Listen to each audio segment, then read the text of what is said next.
No single company or government can finance all the AI infrastructure or energy needs. Our capital markets in Europe are fragmented. Getting to cleaner energy is a dial and not a switch.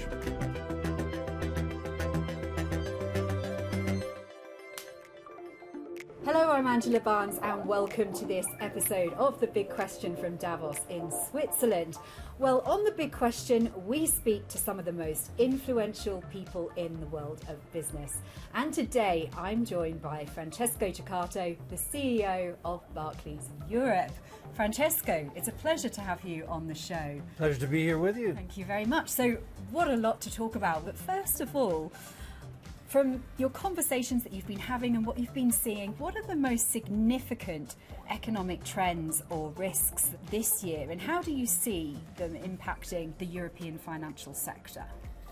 So the theme this year at Davos is collaboration in a digital age, and clearly what that aims to get behind is how can we harness the power of technology to ultimately reignite growth without ultimately having an inflationary problem that comes back.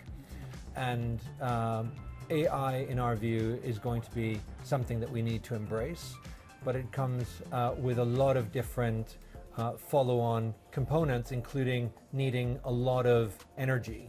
And so energy provision and energy security is an important theme here as well.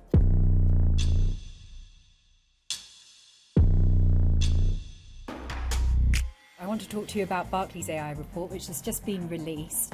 Yeah. Can you just summarise for me some of the key findings in that report? Yes. So I think it's important to tie it together with the report that we published roughly this time last year, which was about the impact that AI can have to boost productivity, in particular support aging populations who are perhaps becoming less productive, and to aid them in ultimately creating better economic outcomes. This year, what we're focused on is how do you actually think about the energy needs of the AI investment that we're going to have to make? Because no single company or government can finance all the AI infrastructure or energy needs. We need to see large investment in energy to support the AI infrastructure. Why is that? Because every application of AI requires lots of computing power. The latest Colossus AI supercomputer that Elon Musk is investing in has 200,000 GPUs. That requires a huge amount of energy. And we are seeing more and more GPUs added as the use cases and the applications of AI become more and more sophisticated and wide-ranging. And what the report says is that energy demands are going to go up massively between now and 2030, and we see the potential for real infrastructure investment needed.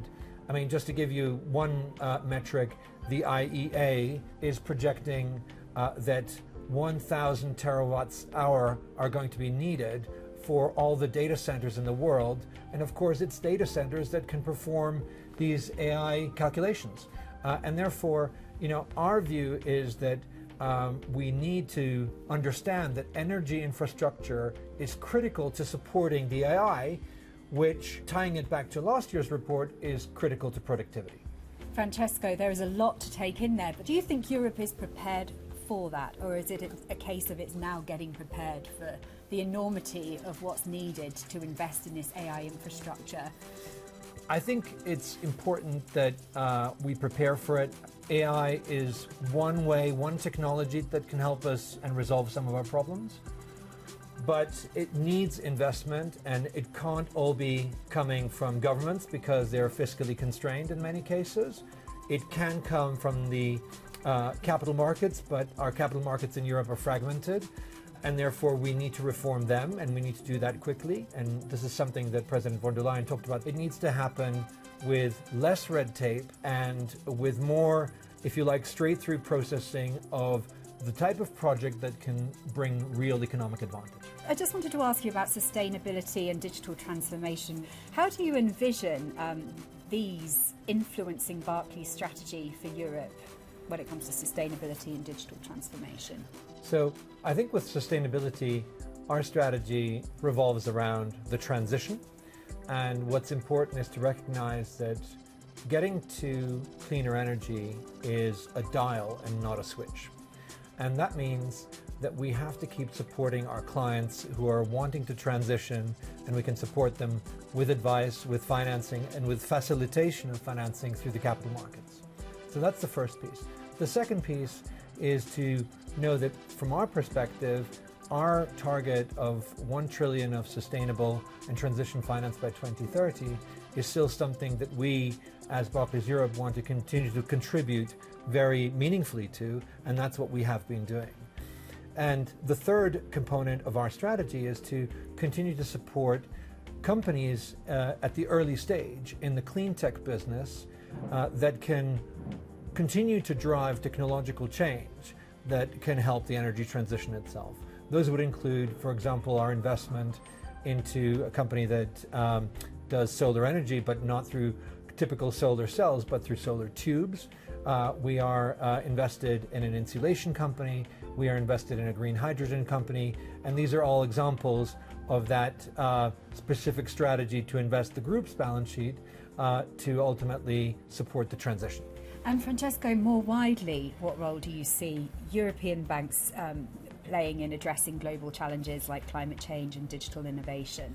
Just on the climate change side, many banks have analogous strategies to ours. So I think we've covered that to some extent. With digital innovation and digitalization, I think it's important to realize that in Europe, our digital infrastructure needs modernization.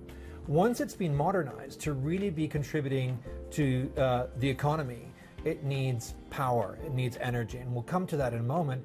But again, our objective here is to be a supportive partner for not just companies, but also governments or indeed individuals to have the right advice to be able to navigate these changes and to be able to draw the financing. It may be from our balance sheet, it may be from the capital markets. We can facilitate that, and always to give the best advice we can.